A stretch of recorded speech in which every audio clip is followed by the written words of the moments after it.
अस्सलाम वालेकुम dear students, आज हम अपना टॉपिक स्टार्ट करने लगे हैं। बेसिकली हमने बायोलॉजी में देखा, 9th क्लास के बायो में हमने जितने भी चैप्टर्स पीछे डिस्कस किए हैं, हमने उसके अंदर डिफरेंट सेक्शंस स्टडी किए, जिसमें से पहला जो फर्स्ट चैप्टर में हमने डिस्कस किया था that is about the cell organelles level of organization. उसमें हमने ये चीज़ें देखी थी कि एक इंडिविजुअल जो है वो किस तरह से वजूद में आता है और उसकी टाइप्स कौन सी हैं, जैसे कि यूनिसेलुलर ऑर्गेनिज़म या फिर मल्टी सेलुलर ऑर्गेनिज़म्स। फिर हमने नेक्स्ट देखा कि हमारे पास ऑर्गेनेलिस का चैप्टर नंबर 4 था। एंजाइम्स के बारे में हमने चैप्टर नंबर 6 के अंदर डिस्कस किया। इसी तरह से सेल डिवीजन के बारे में हमने डिस्कस किया चैप्टर नंबर 5 के अंदर। अब जो हम सेगमेंट स्टार्ट करने चाह रहे हैं, ये हमारे 9th बायोलॉजी का 3rd सेक्शन है, that is about life process. अब बेटा हम इसके अंदर जो चीज़ डिस्कस करेंगे वो ऑर्गेनिज़म्स के बारे में होगी। ये आपने याद रखना है। अब मैट्रिक के अंदर जब भी हम एनिमल्स का कोई भी सिस्टम डिस्कस कर रहे होते हैं तो साथ फिर हम प्लांट्स के भी सिस्टम डिस्कस करते हैं। फॉर एग्जांपल आज का जो हमारा जो टॉपिक होगा chapter number 8 that is about nutrition. तो न्यूट्रिशन जो है ये हमारा टॉपिक, इसको हम आगे डिस्कस करेंगे। ये हम प्लांट्स में भी देखेंगे कि प्लांट्स में न्यूट्रिशन किस तरह से होती है और एनिमल्स में न्यूट्रिशन किस तरह से होती है। जी बेटा, हम अब नेक्स्ट डिस्कस करेंगे अपना chapter name nutrition. Chapter number 8 है हमारी 9th की बुक के अंदर। तो जो न्यूट्रिशन वर्ड है, जैसा कि मैंने आपको पहले एक दफ़ा बताया था, हमारे पास ये जो वर्ड होता है, किसी भी वर्ड के लास्ट में अगर ये TION लिखा हो, जिसकी वजह से इसकी साउंड आती है न्यूट्रिशन, शन की साउंड जो दे रहा होता है, तो ये जो वर्ड होता है इसकी अगर हम एटिमोलॉजी देखें तो इसका मतलब होता है प्रोसेस। ठीक है, क्या बोलेंगे? प्रोसेस, जिसको हम कहते हैं अमल।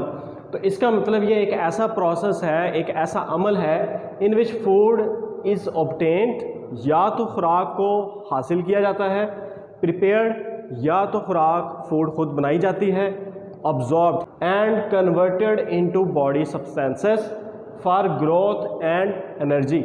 अब बेटा इसके अंदर दो हमारे पास सेगमेंट्स हैं। इस डेफिनेशन को आप देखें तो ये जो हमारे पास फर्स्ट सेगमेंट है वो यहाँ तक कवर हो जाता है, अब्जॉर्ब तक। तो पहले हमने इस चीज़ को समझना है।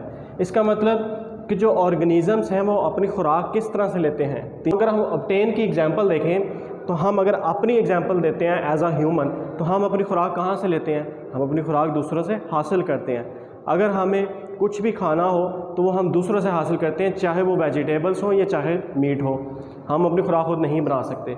इसी तरह से अगर हम प्रिपेयर की बात करें तो ये जो प्रिपेयर्ड लफ्ज़ है इसका मतलब होता है खुद बनाना। तो जो प्लांट्स हैं, बिकॉज दे आर फोटोसिंथेटिक, अपनी खुराक खुद बना सकते हैं। हमें न्यूट्रिएंट्स मिल जाएंगे खुराक के ज़रिए, तो उन फिर हम न्यूट्रिएंट्स को कन्वर्ट करेंगे इनटू बॉडी सब्सटेंसेस, यानी कि वो वाली चीज़ें जो हमारी बॉडी के लिए ज़रूरी हैं, हमारी बॉडी के ग्रोथ के लिए ज़रूरी हैं या हमें एनर्जी हासिल करने के लिए ज़रूरी हैं, वो सारे का सारा मटीरियल हमें कहाँ से मिलेगा? वो हमें सारे का सारा मटीरियल फूड से मिलेगा। और फूड जो है वो हमने बताया कि ऑब्टेन की जा सकती है, प्रिपेयर की जा सकती है। अब इसी तरह से नेक्स्ट जो हमारा पॉइंट है दैट इज़ न्यूट्रिएंट्स। अब ये आपने अच्छी तरह से समझना है। न्यूट्रिएंट्स बेसिकली हम अगर उर्दू में लिखें इसको तो इसका मतलब होता है ग़िज़ा, जबकि जो न्यूट्रिशन था उसका मतलब था ग़िज़ाइयत। ठीक है, तो अब ये ग़िज़ा है, हम जो चीज़ खा रहे होते हैं उसके अंदर बेसिकली हम इनटेक कर रहे होते हैं न्यूट्रिएंट्स का। क्या करते हैं? इनटेक करते हैं। ठीक है, वो हम बात करते हैं elements compounds that organisms obtain and use for energy sources और for synthesis of new materials. इसमें दो पॉइंट्स हैं। कोई भी एलिमेंट्स या फिर जो कंपाउंड्स हैं वो जब हम इनटेक करेंगे बॉडी के अंदर, तो या तो हम उसको न्यू मटेरियल्स बनाने में इस्तेमाल करेंगे या फिर हम उसको एनर्जी को हासिल करने में इस्तेमाल करेंगे। ठीक है बेटा, फॉर एग्जांपल हम बात करते हैं कि जब हम खुराक खाते हैं तो उसके अंदर डिफरेंट न्यूट्रिएंट्स होते हैं। या प्लांट की अगर बात करें तो प्लांट जो है वो अब्जॉर्ब करता है nutrients, absorb nutrients from soil. उसको न्यूट्रिएंट्स कहाँ से मिलते हैं? सॉइल से मिलते हैं। ठीक है, इसकी एग्जांपल मैं यहाँ पे लिखता हूँ कि जैसे मैग्नीशियम है। अब ये न्यूट्रिएंट बहुत ज़रूरी है प्लांट की ग्रोथ के लिए। वो न्यूट्रिएंट जो है मैग्नीशियम, ये क्यों ज़रूरी है? क्योंकि जो बेसिकली क्लोरोफिल मॉलिक्यूल होता है, क्लोरोफिल का मॉलिक्यूल अगर आप स्ट्रक्चर देखें तो उसके अंदर सेंट्रल एटम जो होता है, जो हमारे पास एलिमेंट है, दैट इज़ मैग्नीशियम। और इसी की वजह से क्लोरोफिल इस काबिल है कि ये सूरज की रोशनी को अब्जॉर्ब कर सके। और ऐसा होने के बाद फोटोसिंथेसिस का प्रोसेस कंटिन्यू रहता है। तो अब अगर प्लांट इस न्यूट्रिएंट को अब्जॉर्ब करेगा सॉइल से, तो किस मकसद के लिए? For the synthesis of chlorophyll. अगर अब्जॉर्ब नहीं होता तो इस मीन के क्लोरोफिल जो है उसकी अमाउंट में, तादाद में फ़र्क आ सकता है, या वो ठीक से मॉलिक्यूल जो है उसकी सिंथेसिस नहीं होगी, तो फिर उसकी वजह से इसके न्यूट्रिएंट्स जो हैं, प्लांट की जो ग्रोथ है बेसिकली वो रिटार्ड हो जाती है, ग्रोथ रुक जाती है। तो न्यूट्रिएंट्स बहुत ज़रूरी हैं। जिस तरह से हमने बात की कि न्यू मटीरियल्स बनाने के लिए भी इस्तेमाल किए जाते हैं और एनर्जी सोर्सेज के लिए भी। हम खुराक खाते हैं, हमारी खुराक के अंदर 3 मेन कंपोनेंट्स होते हैं, कार्बोहाइड्रेट्स, लिपिड्स और उसके बाद प्रोटीन्स। तो अब प्रोटीन्स बेसिकली देखें, हम जब खाते हैं तो उसमें से हमें अमाइनो एसिड्स मिलते हैं, तो वो हमारी बॉडी के अंदर न्यू प्रोटीन स्ट्रक्चर बनाने में इस्तेमाल होते हैं। कार्बोहाइड्रेट को हम इस्तेमाल करते हैं एनर्जी सोर्सेज के लिए, ठीक है। अब उसके बाद हम टाइप्स ऑफ ऑर्गेनिज्म पे आ जाते हैं, ऑटोट्रॉफिक ऑर्गेनिजम्स, और उसके बाद नेक्स्ट है हेट्रोट्रॉफिक ऑर्गेनिजम्स। ऑटो का मतलब होता है ऑटोमेटिकली, खुद से। ट्रॉफिक लफ्ज़ जो इस्तेमाल होता है ये एनर्जी लेवल के लिए भी इस्तेमाल करते हैं, फूड लेवल के लिए भी इस्तेमाल करते हैं। वो organisms which prepare their own food by using inorganic materials are called autotrophic organisms. अब जैसे कि हम बात करें, इसमें लफ्ज़ है इनऑर्गेनिक मटेरियल्स, तो आगे कंटिन्यू करने से पहले हम देखते हैं कि इनऑर्गेनिक मटेरियल्स क्या होते हैं।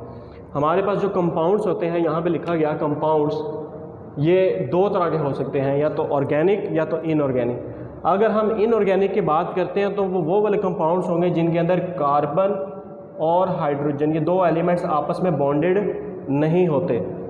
ऐसे एलिमेंट्स क्या कहलाते हैं? इनऑर्गेनिक। ऑर्गेनिक कंपाउंड्स वो होते हैं जिनके अंदर कार्बन और हाइड्रोजन दोनों एक दूसरे के साथ बॉन्डेड होते हैं with the help of a chemical bond, ठीक है। अब हम बात कर रहे हैं ऑटोट्रॉफिक के, तो ये अपनी एनर्जी कैसे हासिल करते हैं? From inorganic materials. ये ऑर्गेनिज्म क्या कहलाएंगे? Autotrophic organisms. फॉर एग्जांपल, इसकी एग्जांपल डिस्कस करते हैं। प्लांट्स एक इनऑर्गेनिक कंपाउंड हासिल करता है, carbon dioxide from the atmosphere, then it combines with the water molecule, जो कि सॉइल से अब्जॉर्ब किया जाता है। उसके बाद in the presence of sunlight and chlorophyll, ये चेंज होते हैं into glucose molecule C6H12O6 plus O2 plus water. अब ये पूरी केमिकल इक्वेशन आप लोग इससे पहले जो है आगाह होंगे, ये फोटोसिंथेसिस की है, ठीक है। ये फोटोसिंथेसिस की एग्जांपल है। इस पे देखें, एक ये वाला कंपाउंड है दैट इज़ इनऑर्गेनिक, इसमें सिर्फ कार्बन और ऑक्सीजन है, यहाँ पे हाइड्रोजन और ऑक्सीजन है। दोनों में से कोई भी एक ऐसा कंपाउंड नहीं है कि जिसके अंदर कार्बन और हाइड्रोजन दोनों इकट्ठे हों। तो ये दोनों कंपाउंड जो हैं इनको कंबाइन करवाया जाता है, केमिकल रिएक्शन होता है basically in the series of reactions sunlight की मौजूदगी में, और फिर ये एक मॉलिक्यूल बनता है जिसको हम कहते हैं ग्लूकोज। तो ये जो ग्लूकोज है ये बेसिकली प्लांट की फूड है, ठीक है। ये प्लांट की फूड है जिसको वो एनर्जी हासिल करने के लिए भी इस्तेमाल करता है, या फिर new body substances, new materials जो है वो बना लेता है किसी और फ्रूट में, किसी और बॉडी पार्ट में। उसने अगर उसको स्टोर करना है तो वो फिर सक्रोज की शक्ल में अंदर स्टोर हो जाता है। तो वो ऑर्गेनिज्म जो खुराक खुद बना लेते हैं वो ऑटोट्रॉफिक कहलाते हैं, और वो ऑर्गेनिज्म जो खुराक खुद नहीं बना सकते वो क्या कहलाते हैं? Heterotrophic organisms which obtain their food from other organisms. जैसे कि इंसान है, एनिमल्स, यहाँ पे एग्जांपल लिख लेते हैं। एनिमल्स अपनी खुराक दूसरों से लेते हैं, वो खुराक दूसरों से ऑब्टेन करते हैं, ठीक है। अब यहाँ तक आई होप आपको क्लियर हो चुका होगा। अच्छा, नेक्स्ट जो हम बात करें न्यूट्रिएंट्स की, तो बेसिकली इसकी 2 टाइप्स होती हैं बेटा। एक छोटा सा हमारा लास्ट टॉपिक है न्यूट्रिएंट्स, टाइप ऑफ न्यूट्रिएंट्स 2 तरह की होती हैं, micro and macro. Micro basically लफ्ज़ इस्तेमाल करते हैं स्मॉल के लिए, और मैक्रो इस्तेमाल करते हैं लार्ज क्वांटिटी के लिए। तो पहले बात करते हैं हम micro nutrients. The nutrients which are required by plants in small quantity, जो किस क्वांटिटी में चाहिए? बहुत कम मिकदार में प्लांट को चाहिए अपनी ग्रोथ के लिए। ऐसे न्यूट्रिएंट्स क्या कहलाते हैं? Micro nutrients. और इनकी तादाद कितनी है? ठीक है, हम लिख देते हैं number of micro nutrients are 8। Total 8 nutrient ऐसे होते हैं जो प्लांट को बहुत ही स्मॉल क्वांटिटी के अंदर चाहिए। जैसे boron is one of the example. Boron एक ऐसा एलिमेंट है जो प्लांट को अपनी बहुत ही कम तादाद में रिक्वायर्ड होता है। इसी तरह से जिंक है। अब बात करते हैं मैक्रो न्यूट्रिएंट्स। तो मैक्रो न्यूट्रिएंट्स क्योंकि लफ्ज़ खुद आइडेंटिफाई कर रहा है कि ये वो न्यूट्रिएंट्स हैं that are required in large quantity, जो प्लांट्स को बहुत ही ज़्यादा क्वांटिटी में चाहिए। फॉर एग्जांपल अगर हम इसकी बात करें एग्जांपल की, तो इसमें हम डिस्कस करेंगे कार्बन, हाइड्रोजन और ऑक्सीजन। तो ये कुछ ऐसे और भी बहुत सारे हैं, तो ये कुछ ऐसे एलिमेंट्स हैं, ऐसे न्यूट्रिएंट्स हैं जो प्लांट को बहुत ज़्यादा चाहिए होते हैं फॉर देयर ग्रोथ। तो एज अ होल अब हमने ये कुछ डेफिनेशंस डिस्कस किए हैं बेटा, ये बहुत ही इंपॉर्टेंट शॉर्ट क्वेश्चंस हैं। डिफरेंशिएट में भी पूछा जाता है, और differentiate between nutrition and nutrients. इसी तरह से differentiate between heterotrophic, autotrophic organisms and differentiate between micro and macro nutrients.